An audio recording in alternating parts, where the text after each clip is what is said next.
Hello, this is the Richard Thomas writing channel and episode five, Existential photo album. And there's a little 3-second clip in here somewhere where I'm saying, God damn it, and fuck and shit, because I was hopefully confused about something that was going on with the sound on these videos. All right. Richard Thomas Writing Channel, Episode 5, Existential Photo Album. I'm liking this format.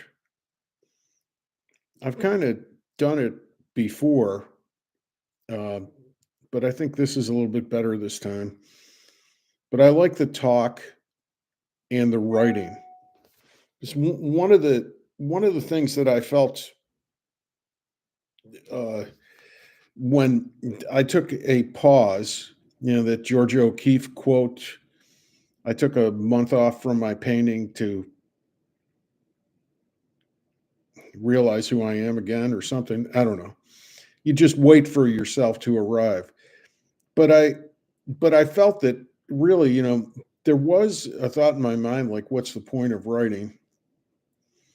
Because basically, the ultimate work of art is ourselves. It's our presence.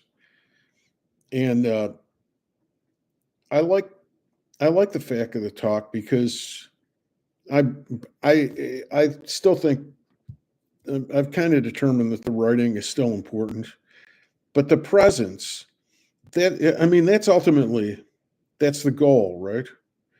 So all of this processing and being, and at least considerations of being sometimes art or whatever, it has an effect on the individual. So really, it's my person that is the thing. That's ultimately what we give to the world. And I mean, it's not a great act of generosity. I mean, it's just we're here.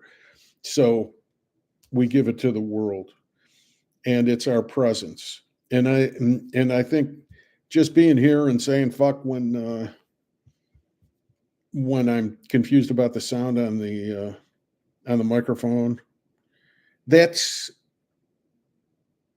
it. I have many examples of this from my life, but I'll just mention one of the first ones. I had a boil on the back of my neck. I was probably 12 or 13 years old. I must have been like in the 8th grade or something. And my father took me to see Dr. Conti, and he lanced it. And then Dr. Conti told me I was very courageous. I didn't cry or whatever. I was a little bit past the point of crying. And then there was a Lowe's movie theater behind Dr. Conti's office, which was in a small medical building in Pittsford, New York, suburb of Rochester, New York. And my father and I went to see a movie there, and it was a reissue of Lawrence of Arabia. So if I was 12, that was around 1967. Lawrence of Arabia came out probably in 1960, 1961. I mean, it was early in the 60s. And my father and I just sat there. Yeah, it's a really long movie. It's got an intermission. And the theater wasn't busy. It was just the two of us. And we just sat there and watched the movie together. And it's one of my greatest memories of my father. And that, what? Presence. Then, of course, there are several other, not, this is, forgive me if I'm repeating myself here. Something I really like about this format is it's not performative. I'm not putting on, did something happen with the sound again? I don't know. I'm not putting on a show. I'm not putting on a show for you. I mean, it's just me, and I like that combined with the writing. because who are we kidding? Now, one thing that I think is problematic, and of course, my great friend in New York, the theater artist in New York, and writer and poet. I mean, uh, he likes these videos, but he said I wish there was more implication.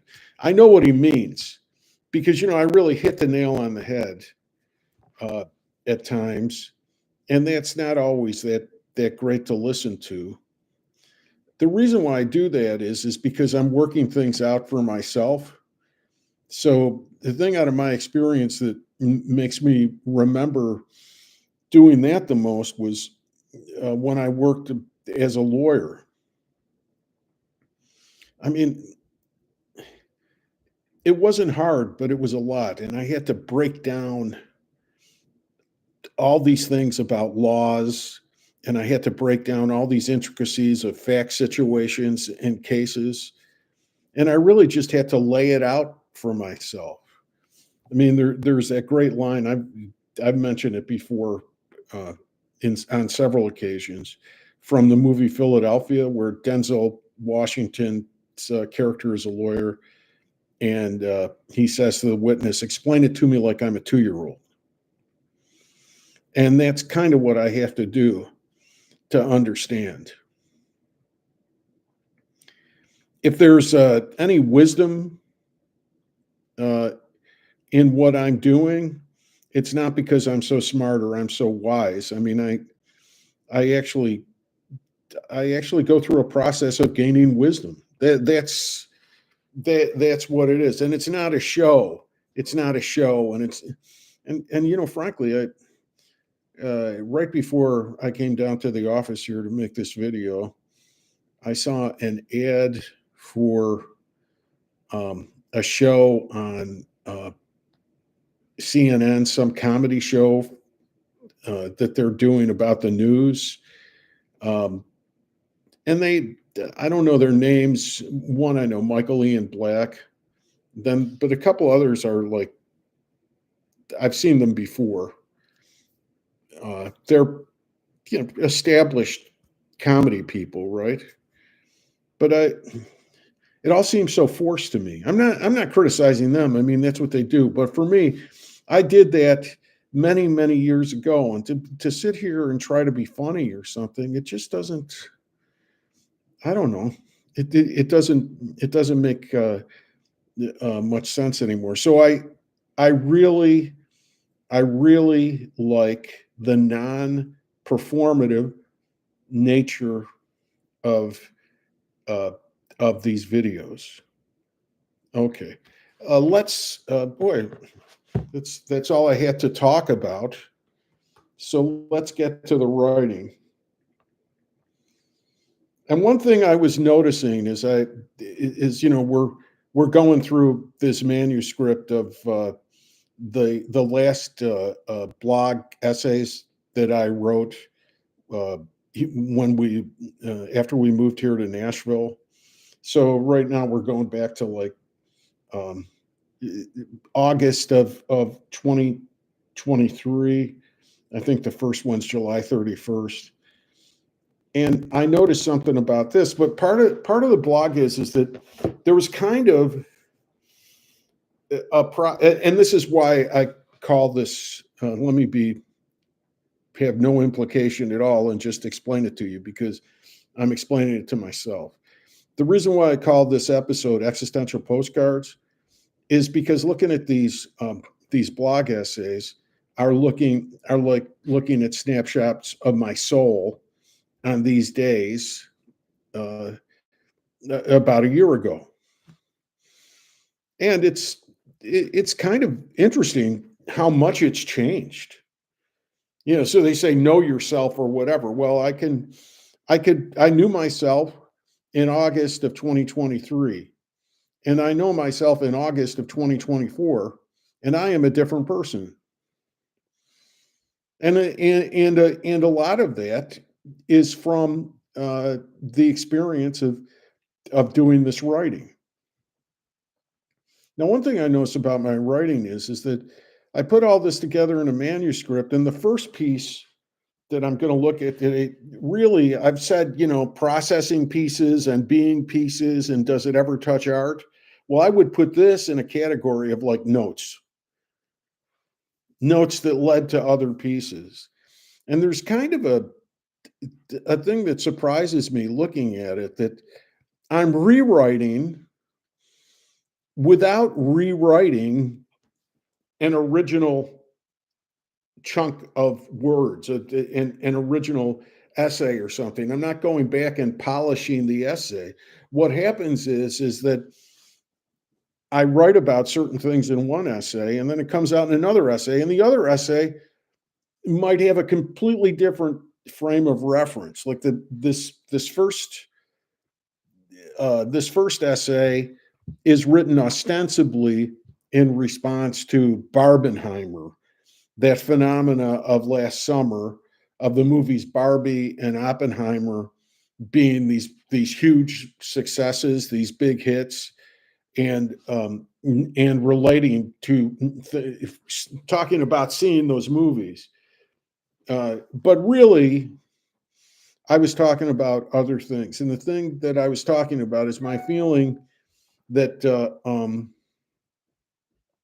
there's one thing that I really like, and this was subsequent to this, in the manuscript that I wrote with the title I don't like, The Luck of Ricky Tommaso, but the manuscript I wrote, that ostensibly it was me, but it also, I think it's becoming a fictional character, that I went through a period of about 15 years from age, say, 35 to 50, where I endured a lot of criticism and underestimation, and I got a lot of incoming from the world. I got a lot of negativity from the world.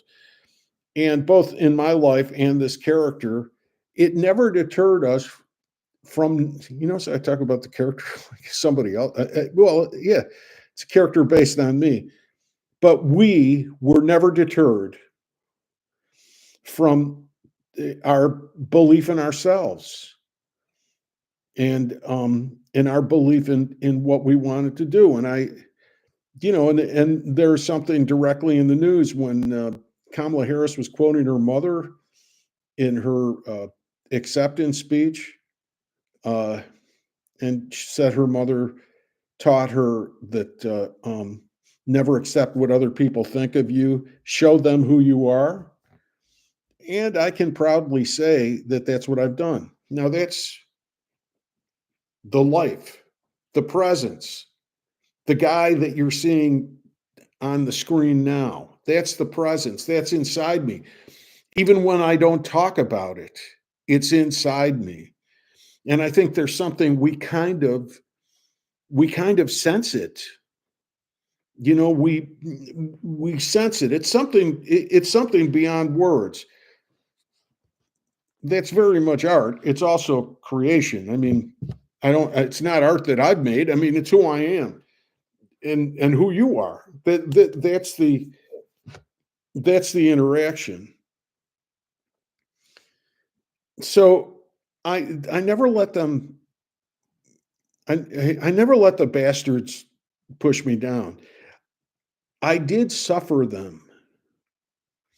Okay, so I kind of was on two tracks. I mean, I was living my life on my own terms, on nobody else's terms.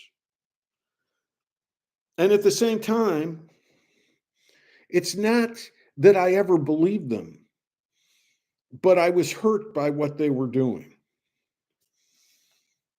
And there are different levels. There are different levels of that hurt. Presently, at this moment, I don't think I'll ever be free of the pain or the anger of what they did. I could, and I hope that you understand that generically, because it came from a lot of sources. Because I'll tell you, if you really want to live based on your own uh, if you're really the authority of your own life, if you're really the authority of your own life and you're going to live based on that, you're going to take a lot of shit. There's no getting around it. The I mean, there's some questions about that. I mean, one of the things that you learn as you go along is a discernment, and you start figuring that out. I'm speaking very vague and abstractly, and without any kind of implication. So the artistry of it is not there. But what I'm sharing with you is my being, or how you can pick up on the details as we go along if you're interested, or you can dismiss it because it doesn't speak to you. I mean, do whatever you want. But this is the but it bothered me. I I think it should bother us. I mean, if we I really struggled for a long time. I would say, when is this wound going to go away? But it doesn't go away. One thing is, it's a source of empathy for other people, because it's a universal thing. I mean, I'm far from alone in what my experience was uh, in that period of time, and beyond it. Actually, I'm not I'm not alone in that. On the other hand, it's good to be fierce, and I am really, really digging this this Kamala Harris campaign. I don't know if it's art, but it's something. It's really something. And I like the persona that her husband, Doug Emhoff, said in his speech. It's like introducing her to the people or whatever. She's got that laugh. She's got that joy. I identify with this very much. And she's got that fierceness. I mean, so you get respect, and oh, this is great. It's fun. We're alive. Let's love each other. Let's create. And you sons of bitches, I like that. And it even matches my personal biography a little bit, because I remember when I was an improviser, I was dating this woman once, and I met her father. He said, "Oh, Pan's boy, like you're in the toy department. You're whatever."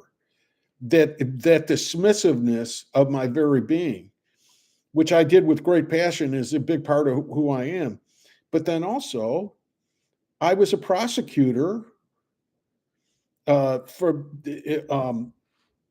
not criminal cases, for attorney disciplinary cases, and that's part of me too. And those two things kind of go hand in hand. So I think there's really something very sensational happening with this Kamala Harris campaign, which to me is as profound as any book. So I like this. So I'm starting to feel freed for whether there's not enough implication. The talk is talk. What I'm doing right now is one of the forms that I use. There's talk, there's essay, there's narrative. It's whatever suits what I'm doing. And right now it suits me just to talk. So you can see me, you can see my eyes, you can see my gray beard, you can see white beard, you can see it. This is it's very exciting. It's this integration of everything. But even a year ago, I was still trying to like separate this out. Like I said, I want this to go away. I don't want to have to deal with the memory of these assholes anymore. I don't want to try to see. That's ring. We have ring. So there it is. It's ordinary. It's real. Problems with the microphone, ring, whatever. Good. Good. It's life. All right. No, it doesn't need any. It doesn't need anything else. So I even lost my train of thought there. But anyway, uh, well, let's start with this. So this is another category. I'm going to be reading you notes that eventually went into something else. Okay. 7/31/23, saw Oppenheimer again last night. I have no idea why I returned. Saw a whole new level in it, a myth I take personally. Very clarifying and instructive. Really important to me. Yeah, it was. I identified with, and I think in this period of writing, what I was doing was I was writing about uh, real biographical figures with a sense of identification. I was seeing my inner experience in theirs, or assuming it. So, in that sense, I was writing about myself. In the other sense, I was writing about the world. Uh, so,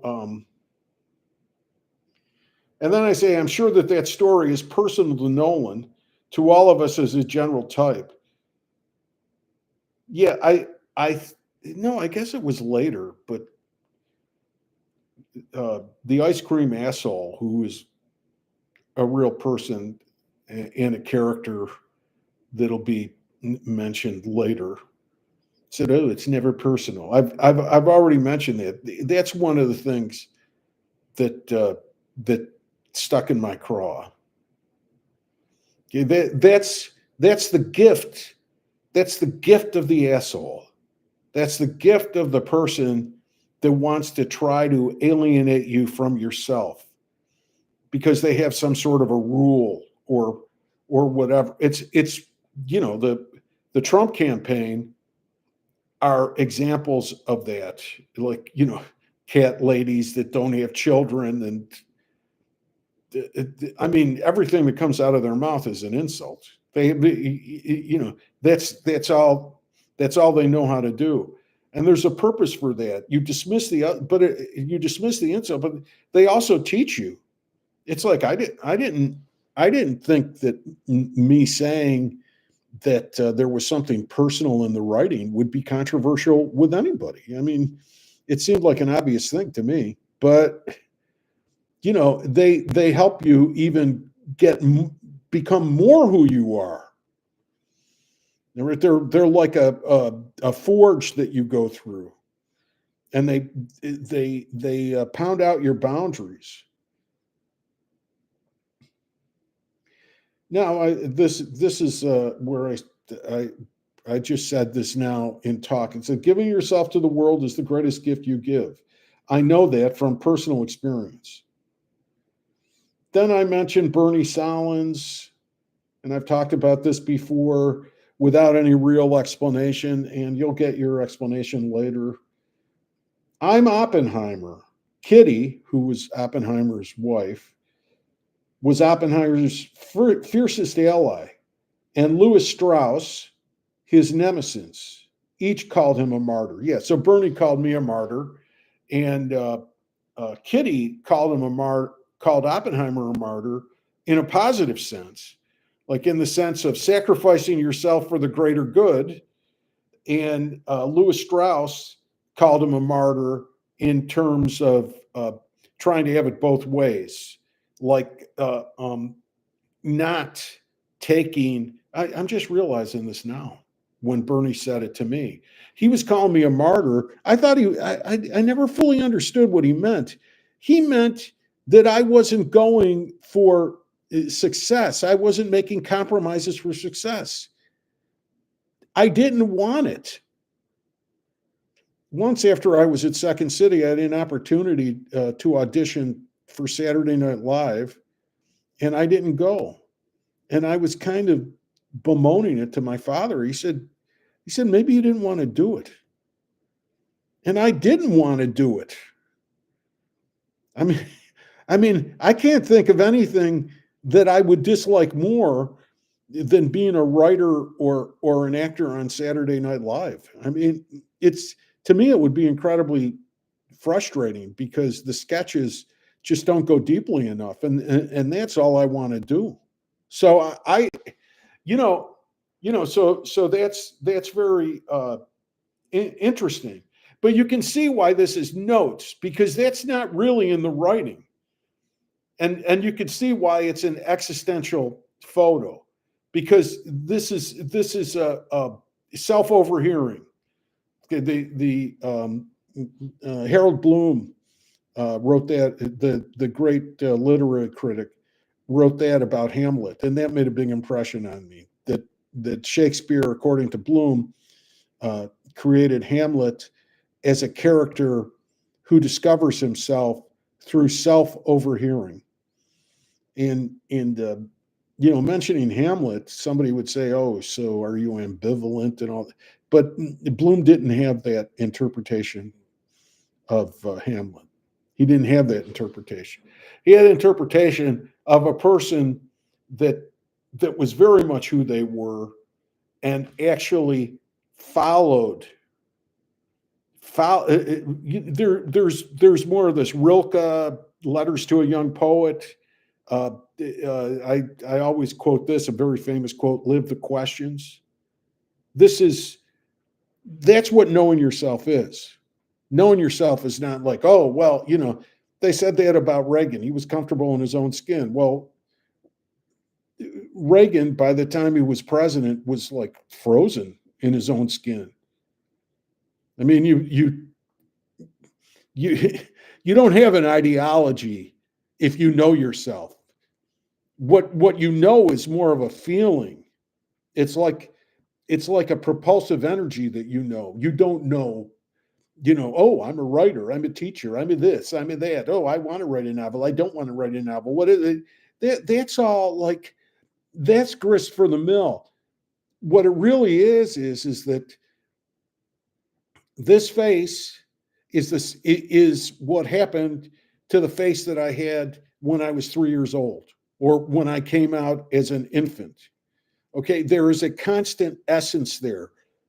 Like like that famous pictures of the Darwinian. It starts with the reptile climbing out of the water. It starts with a fish in the water and goes through primates and ends up with a man standing erectly at the end. This is the this is the transformation. I mean, I'm throwing it all out there. I mean, this is my presence. I influenced by the I Ching, Chinese Book of Wisdom. The title is Constancy in Change. And that's what life is. So we kind of surf. We surf in being. Okay, and by the way, I'm not saying somebody might be listening and saying, "Oh, blow it out your ass" or whatever, Blazing Saddles. Blow it out your ass, Howard. I'm not presenting myself as a philosopher. I'm presenting to you what's going on inside me, what has gone on inside me, and what's happening. So, that's it. And if you don't like it, move on. And if you want to try to stop me, go fuck yourself. And for the people who are with me, I love you and I'm having a great time.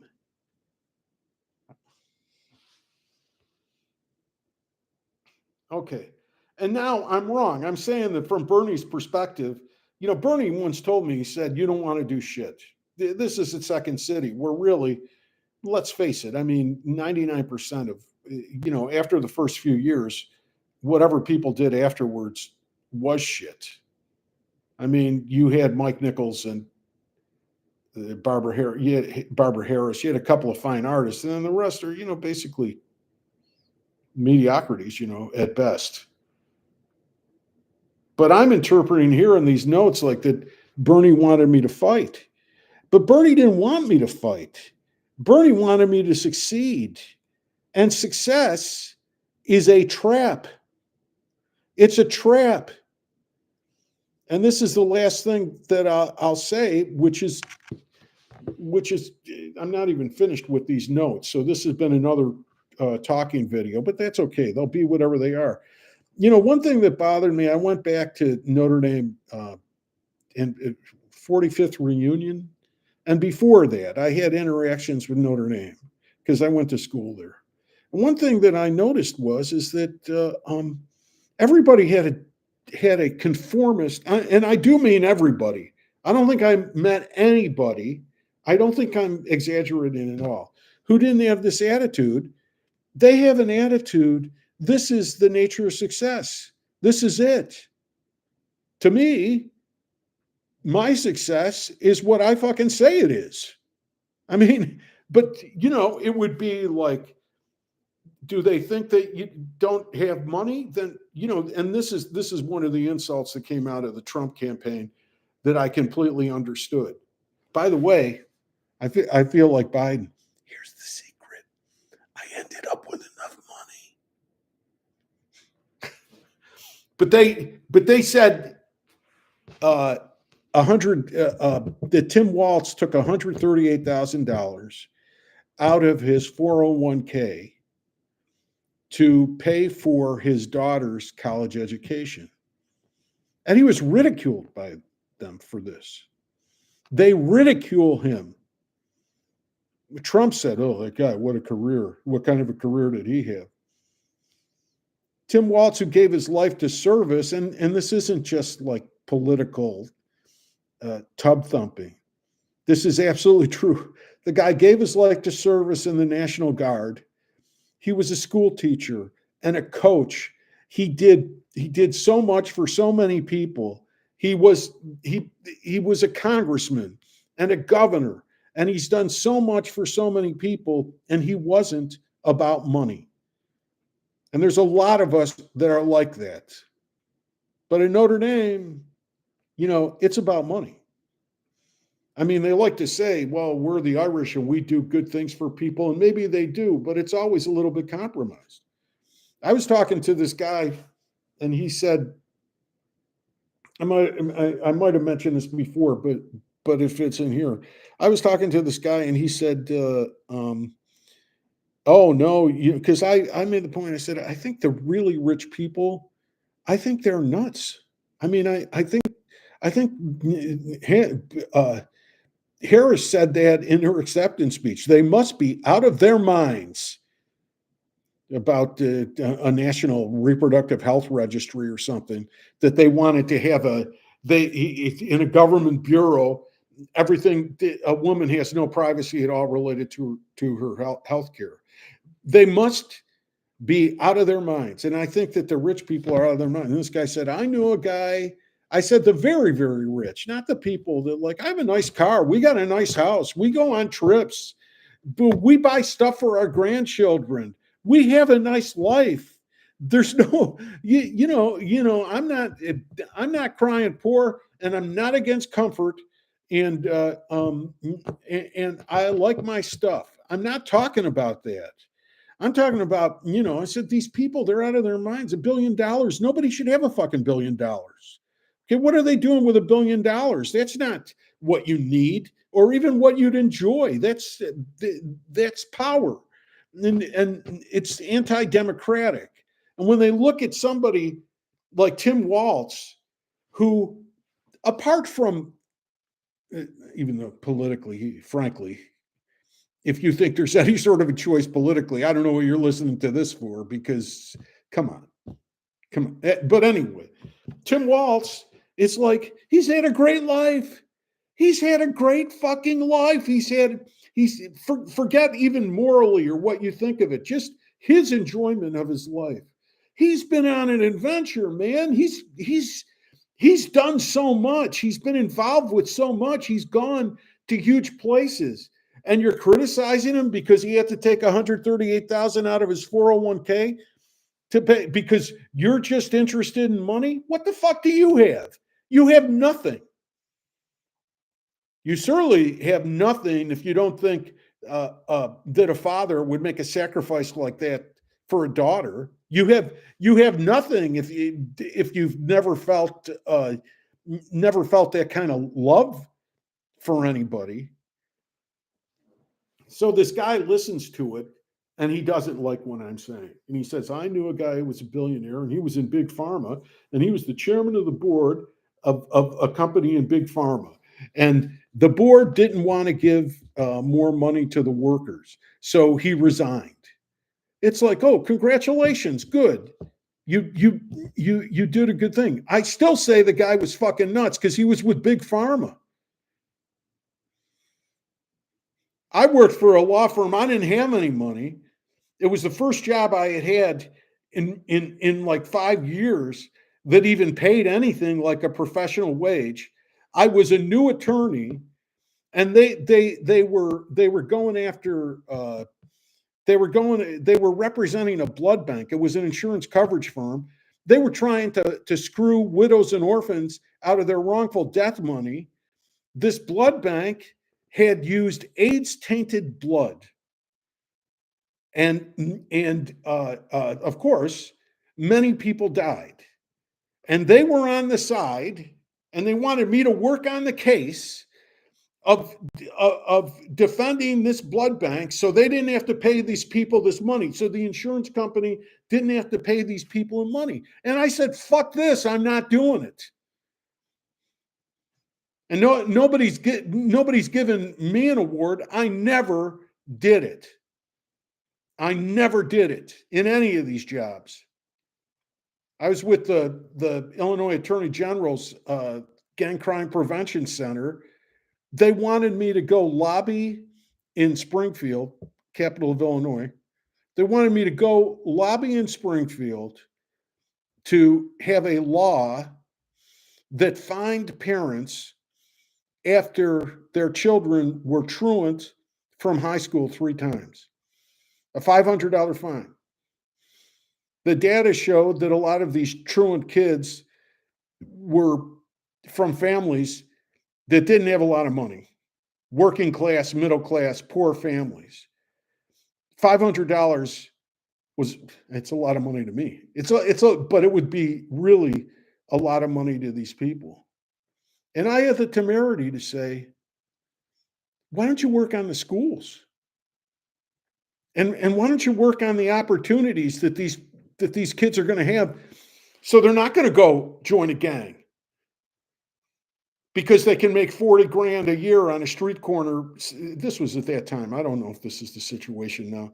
Make 40 grand on a street corner peddling drugs when they, when the alternative was working at Wendy's, mopping the floors for minimum wage.